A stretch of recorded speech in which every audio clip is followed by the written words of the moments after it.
సుభాషితాలు.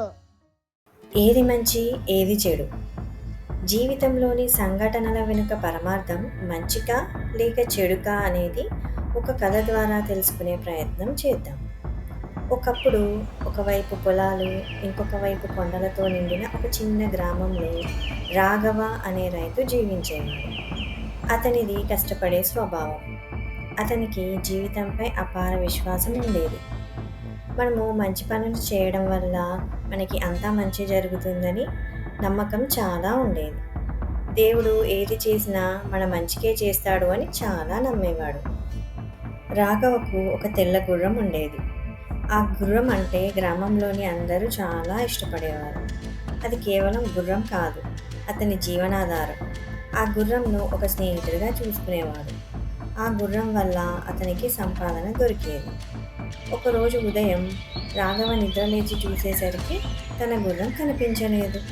అది రాత్రిపూట ఎక్కడికో కనిపించకుండా వెళ్ళిపోయింది. గ్రామస్తులు అతని ఇంటి వద్దకు వచ్చి చాలా బాధపడ్డారు. ఎంత దురదృష్టం, ఇప్పుడు పొలాన్ని ఎలా దున్నుకుంటావు అని అన్నారు. అప్పుడు రాఘవ నవ్వుతూ, నా గుర్రం కనిపించకపోవడం వెనుక నాకు మంచి జరగనుందా లేక చెడు జరగనుందా, ఎవరు చెప్పగలరు, వేచి చూద్దాం అన్నాడు. గ్రామస్తులు అతని నిశ్చలత చూసి ఆశ్చర్యపోయారు. వారికైతే గుర్రం పోయిందంటే ఇది స్పష్టమైన దురదృష్టం అని భావించారు.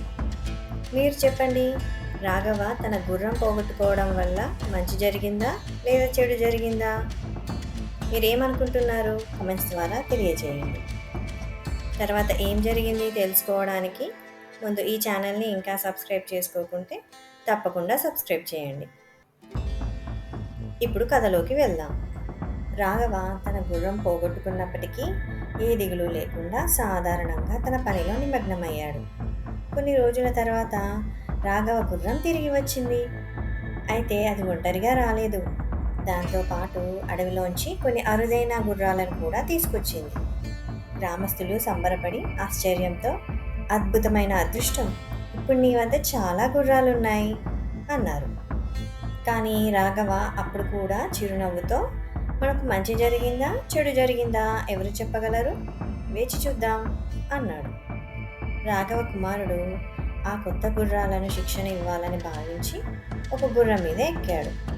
కానీ ఆ గుర్రం మీద పట్టు సాధించలేక అతడు కింద పడిపోయాడు. దానివల్ల అతనికి కాలు విరిగిపోయింది. గ్రామస్తులు మరోసారి వచ్చి విచారంగా మాట్లాడుకున్నారు.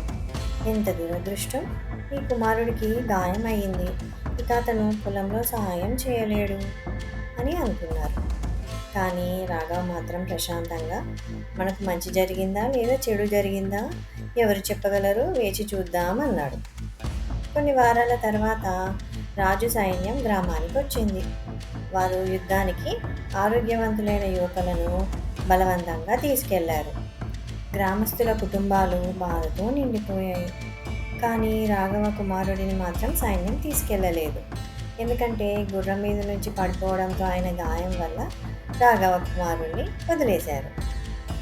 ఈ దృశ్యం చూసిన గ్రామస్తులు ఆశ్చర్యంతో, అద్భుతమైన అదృష్టం, నీ కుమారుడు యుద్ధం నుంచి రక్షించబడ్డాడు అన్నారు. కానీ రాఘవ చిరునవ్వుతో మళ్ళీ అదే మాట అన్నాడు, మనకు మంచి జరిగిందా చెడు జరిగిందా ఎవరు చెప్పగలరు అని.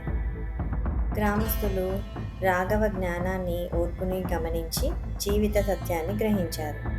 జీవితం అనేది వరుస సంఘటనల సమాహారం మాత్రమే. నేడు మనకి చెడు అనిపించినది రేపటి మంచి మార్గాన్ని సృష్టించవచ్చు. అలాగే ఈరోజు సంతోషంగా అనిపించినది తర్వాత కష్టంగా మారవచ్చు. తొందరపడి జీవితానికి ఒక తీర్పు ఇవ్వద్దు అని వారందరూ గ్రహించారు. నీతి: జీవితం ఊహించలేని మలుపులతో నిండి ఉంటుంది. ఏ సంఘటనను అయినా తక్షణమే మంచి లేదా చెడ్డదిగా తేల్చి చెప్పకండి. కాలానుగుణంగా కొన్ని సంఘటనలు నిజమైన ఆశీర్వాదంగా మారతాయి. సహనం, నమ్మకం మరియు జీవితాన్ని అర్థం చేసుకునే తత్వం మనల్ని నిజమైన ఆనందానికి చేర్చుతుంది.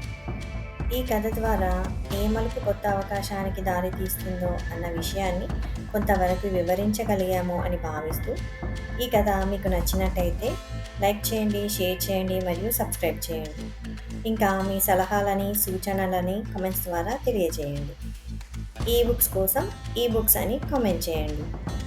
మళ్ళీ మరొక మంచి కథతో కలుద్దాం. Thank you.